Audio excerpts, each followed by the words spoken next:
Hey, have you heard about the KISS principle? No, it's nothing bad. It's all good. If you want to learn more about the KISS principle, stay tuned.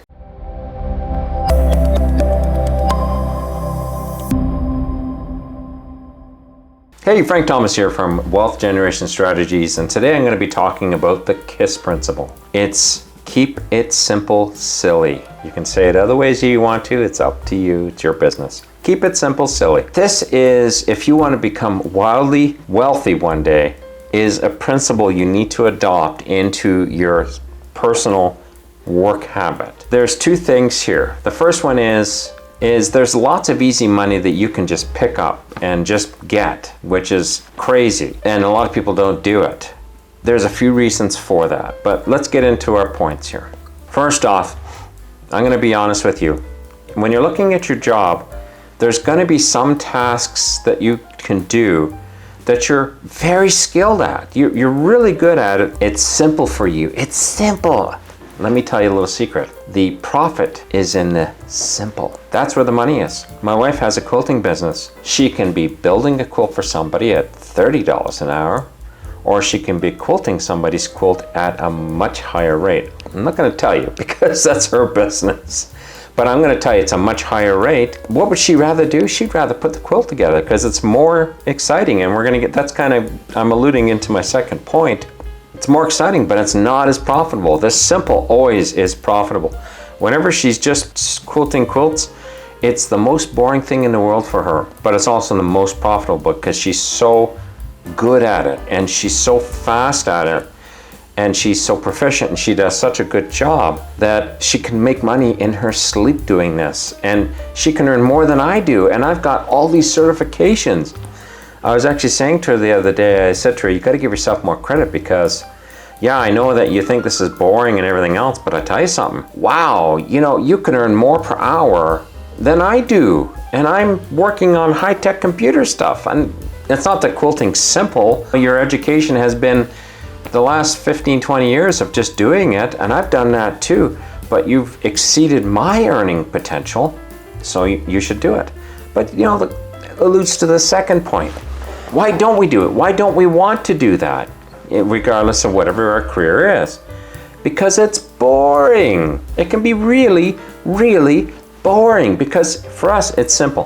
For us, it's easy, it's simple, and it's boring, and we want to do more exciting things. More exciting things mean that we're learning how to do something new, or we're conquering new frontiers, but we're not really good at it yet. We're not really successful at it yet. We haven't built a clientele base for that yet. I say definitely continue, and this is into my next point here, to balance the learning of the new stuff with doing the easy stuff. Make sure you have a good, strong 20-80, 10-90 split. So 10 to 20% is learning the new stuff and trying new things, but the rest of it, do easy. Honestly, just do the easy and boring stuff. That way, you're going to continue to build your skills and you continue to do new things. I'm going to be straight up with you. What was exciting today is going to be easy and boring tomorrow. So just forewarning. But you know, that's the way to do it. That gives you a good repertoire of things that you can dive into and use in your life. It's brilliant. So keep it simple, silly. Hey, before we get into the bonus, just going to ask you, if you're enjoying this video, give it a like. It really helps me out and I really appreciate it.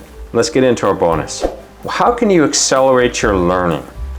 I'm going to give you a little hint here, and I do talk about it in other videos, but I want to kind of jump into this topic again. You can accelerate your learning and get more under your belt with a twofold strategy. The first one is write everything down. Make meticulous notes. Make it so you never tread the same ground twice to figure something out. My wife is learning that in Groves. There's lots of things she's learning. We're working on teaching her how to do courses and stuff like that.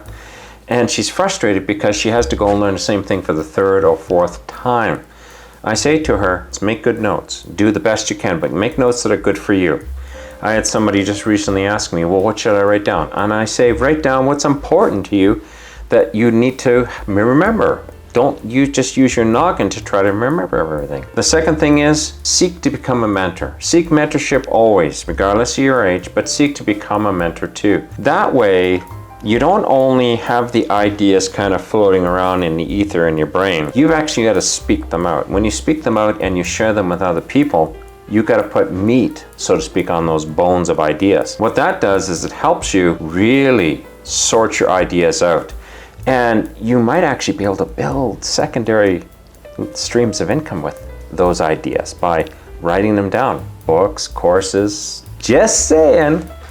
And you can be wildly profitable there. But my recommendation to you is always keep it simple. Look for the easy. The money is always in the easy, and it's always in the boring. In a book I recently wrote, the chapter is called The Money's in the Boring.